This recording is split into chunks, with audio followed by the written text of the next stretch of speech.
إلا لم يؤدي السنة، هيك افتكر منه هذا أو فهمي اللي عندهم حديث خطأ. واغتر بذلك أناس كثير، يا حرام لحقوهن عن دعسه.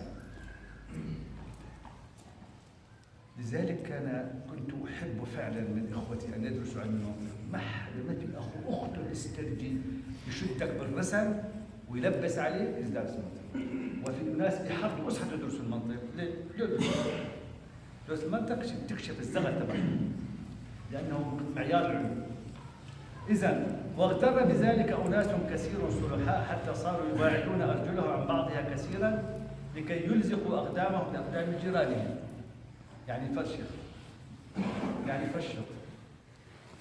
وأصبحت ترى الفرج في الصفوف بين المناكب وتجد الأرجل منفرجة لكي تلزق الأقدام ببعضها. يزعمون ذلك سنة النبي صلى الله عليه وسلم ويستدلون بالحديثين، حديث اللي رويته أولا عن البخاري، الثاني أخرج البخاري عن أنس، حديث نعمان بن بشير، حديث أنس ونعمان بن بشير عن البخاري. ويستدلون بالحديثين اللذين أوردناهما عن أنس وعن نعمان بن بشير. والحقيقة أن الأحاديث لا تدل على هذا الذي ادعوه، فإنها على كثرتها البالغة حد التواتر، مو بس الاثنين، أنا ذكرت بعضها حد التواتر، بل أكثر منه لم تأمر بإلزام الأقدام أبدا. صفحة 42 الجزء الثاني إعلام الأنام، مقرر في كل جامعات العالم. كل جامعات العالم من قال أنا أهل السنة والجماعة يدرس أحاديث الأحكام لابن حجر. والحقيقة نعم كما قلت نعم إنما ورد والحقيقة أن الأحاديث لا تدل على هذا الادعاء، فإنها على كثرتها البالغة حتى التواتر، بل أكثر منه لم تأمر بإلزام الأقدام، إنما ورد إلزام الأقدام من فعل بعض الصحابة. ما العلاقة في صحابة؟ ما العلاقة بالبيرة؟ في بعض رواية حديث أنس ونعمان. والظاهر أنه حصل ذلك من الصحابة المبالغة في امتثال أمره، لا لأنه مطلوب، إنما المطلوب هو تراص المناكب، ليس الأقدام لها علاقة، الذي نص صلى الله عليه وسلم عليه في أوامره. ويقوي ذلك أدلة أمور نذكر منها. أولا أن هذا قلب الوضع للسنة رأسا على عقب، يعني عكس السنة. أن هذا قلب لوضع السنة، فإن الأصل في الإنسان أعلام لا رجلان، وأمرت السنة بتراص المناكب، فإهماله ومباعدة الرجلين ابتداع الاتباع. إهمال مباعدة الرجلين بدعة ليست اتباعا للنبي صلى الله عليه وسلم. هذا رقم واحد. رقم اثنين، إن التفريج للرجلين الذي ذكرناه خلاف الأدب، ولو وقف أحدهم أمام معلمه أو رئيسه في هذه الوقفة لزجره. ثلاثة، إن إلزام القدمين والكعبين والركبتين معا كما هو ظاهر وهي صعب جدا، والتكلف فيه يشوش المصلي وما ورد لا لكتاب ولا للسنة، ويضيع على المصلي خشوعه.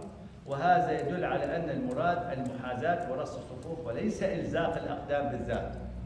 رقم أربعة، إن ملاحظة المصلي جاره من أجل الإلزاق قد تؤذي المصلين بإخلال خشوعهم ويؤذيهم بتماس الأقدام لاختلاف حرارته وبرودة وخشونة ونعومة، وأن يكون لبعضهم تحسس. وقد شكى مصلون أنهم يجدون مثل مس الكهرباء من هذا. فهذا وغيره يدل على ما قاله أئمة العلم قديما وحديثا، إن تراص الصفوف هو المقصود الأصلي، وإلزام الأقدام لا علاقة بينهما تبعا، ولا سيما أن أقدام الصحابة كانت نحيلة جدا يسهل التزاق أقدامهم بتراص الأقدام. هذا بعض الفهم.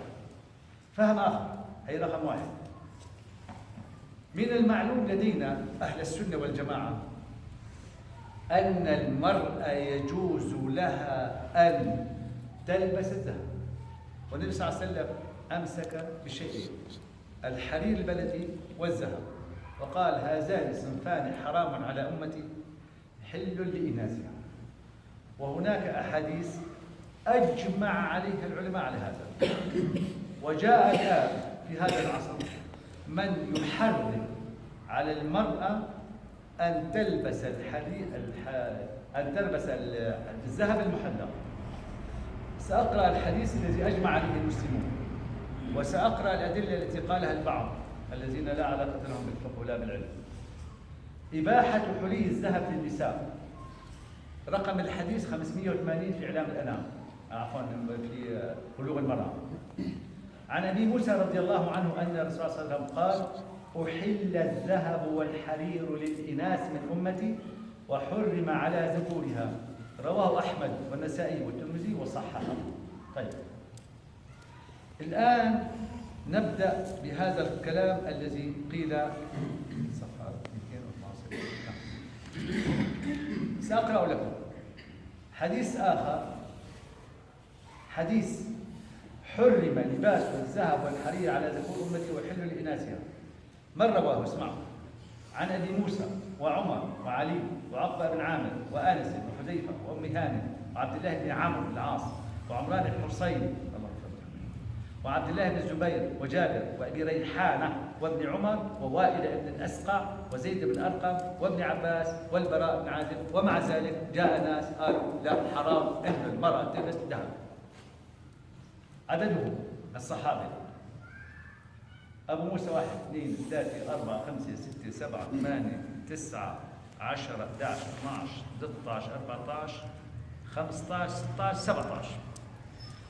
الحديث نص. اقرأ الشرح الآن، أشرح هذا الحديث لنرى الذي يحرم الآن وهو غير فهمان للحديث ولا يزال الآن يتاجر بها. الحديث نص، وأنا على يقين بدون ما أحط على المصحف. لو سألت شو معنى نص أتحداني على شو معنى النص. والنص لفظا كل والنص عرفا كل لفظ وارد لم يحتمل إلا لمعنى واحد. النص ما تأويله تنزيله، ما بيخضع لا شرح ولا تفصيل ولا شيء أبدا، لأنه ما في أقوى منه، ما في أوضح منه، مأخوذ من نص العروس. الحديث نص، يعني أوضح شيء في إباحة الحرير للنساء وتحريمه على الرجال، وقد فصلنا بحثه. الحديث نص أيضا في إباحة التحلي بالذهب للنساء وتحريمه على الرجال، وهو مذهب الفقهاء المجتهدين وأهل العلم كافة. بل انتبهوا كلام، بل قد انعقد على ذلك الإجماع كما ذكره البيهقي والنووي وغيرهما. ولا يخفى أن الإجماع دليل يثبت به الحكم، الإجماع دليل يثبت به الحكم ويجب اتباعه. ومن لمعلوم ضرورة جحد من ديننا يقتل كفرا ليسعد، ومثل هذا من نفى لمجمع الإجماع. فكان هذا الحكم ثابتا بدلالة السنة الصحيحة المستفيضة بداية الإجماع. قال الإمام النووي في كتابه المجموع 20 مجلد شرح المهذب للشيرازي: يجوز للنساء لبس الحرير والتحلي بالفضة والذهب بالإجماع للأحاديث الصحيحة. وقال في موضع آخر النووي: أجمع المسلمون على أنه يجوز للنساء لبس أنواع الحلي من الفضة والذهب جميعا، كالطوق والعقد والخاتم والسوار والخلقات وكل ما يعتدن لبسه، ولا خلاف بين المسلمين في ذلك. لكن بعض اللامذهبيين شذوذ، هذا الكلام الآن صفحة 275، أنقل الكلام حرفيا.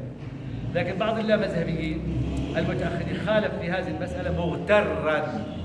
ليش مغتر؟ بظواهر روايات اطلع عليها فحرم الذهب على النساء والرجال. ثم جاء في هذا العصر بعد المشتغلين بالعلم فأثار تعيد هذه المخالفة الشاذة ليفاجئ الناس بما هو عجيب من مسائل العلم، وراح ينادي بإباحة الذهب غير المحلق فقط كالمشط والأزرار وللنساء، ويحرم التحلي بالذهب المحلق كالعقد والخاتم والثلاث على النساء. واستدل هذا المخالف دائما كل من درس في جامع دمشق من السنة الأولى إلى الرابعة يعرف من هو المخالف. والآن إذا بدك طنش عندك واسأل الأخ خريج جامع دمشق تقول مين المخالف؟ يقول لك بس كنت خريج جامع دمشق. واستدل المخالف بحديث أبي هريرة رضي الله عنه قال: من أحب أن يحلق حبيبته حلقة من نار فليحلقه حلقة من ذهب، ومن أحب أن يطوق حبيبه أو حبيبه طوقا من نار فليطوق طوقا من ذهب، ومن أحب أن يسور حبيبه سوارا من نار فليسوره سوارا من ذهب، ولكن عليكم بالفضة فالعبوا بها. أخرجه الدرس. الآن سنأتي بأدلة المخالف.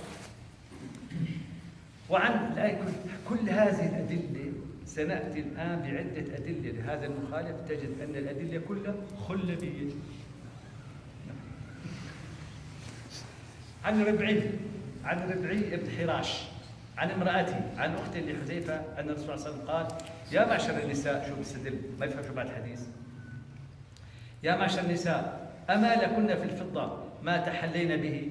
أما إنه ليس من كنا امرأة تحلى ذهبا تظهره إلا عزبت به، أخرجه أبو داود. اثنين، هذا دليل المخالف، هذا دليل الخلبي. وعن أسماء بنت يزيد، الحديث مصدر تشريع، ما بيترك للإنسان الجاهل، بيترك لواحد معجون عجل بالعلم مثل الأئمة الأربعة. نعم.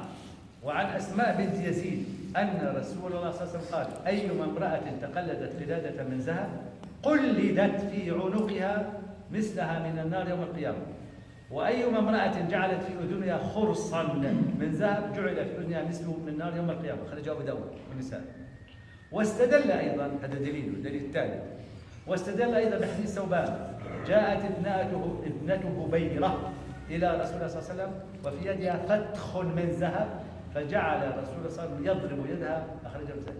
ونحو ذلك مما استدل به مما سيعرف جوابه في الظروف بحثنا. لكنه مع كل شيء اصطدم بالإجماع. الإجماع خلاف ذلك، اصطدم بالإجماع على خلاف رأيه الشاذ. راح ينكر ثبوت الإجماع، الإجماع من كل إجماع أمتي لا تجتمع على ضلالة. الإجماع ورد بالقرآن الكريم في سورة النساء: ومن يشاقق الرسول من بعد ما تبين له الهدى ويتبع غير سبيل المؤمنين نوله ما تولى ونصله جهنم وساءت مصيرا. هذه الآية أجمع المسلمون على أنها دليل الإجماع، هذه دليل الإجماع سورة النساء. وراح ينكر الإجماع، حدا ينكر الإجماع ويستدل بأنه لا بد للإجماع من دليل. وها هنا الإجماع مخالف للحديث المحرم الذهب. واحد يستني: بدي آخذ أنا بالإجماع ولا بالحديث؟ بدي أطول بالك شوي، طول بالك، يعني لا يكون حوصلتك ضيقة. وهو أن الإجماع مخالف للحديث المحرم بالذهب على النساء، فلا يصح ادعاء الإجماع لسبب دعواه. ونرد على هذه الأدلة: رقم 1، رقم 2، رقم 3، رقم 4، رقم 5، رقم 6، رقم 7. هذا فقط رقم 6 و5 و7 بالسنة، وأدهم بالمتن. موعدنا على الردود على هذا الكلام إن شاء الله أحيانا في الدرس القادم، والحمد لله رب العالمين. جزا الله عنا سيدنا محمد صلى الله عليه وسلم ما هو أهله. قالوا شاف حديث، والله شاف حديثه عام القرآن، جاب ستة لا تفضل، جاب شحرين عم سيدنا. جزا الله عنا سيدنا محمد صلى الله عليه وسلم. الله عليه وسلم.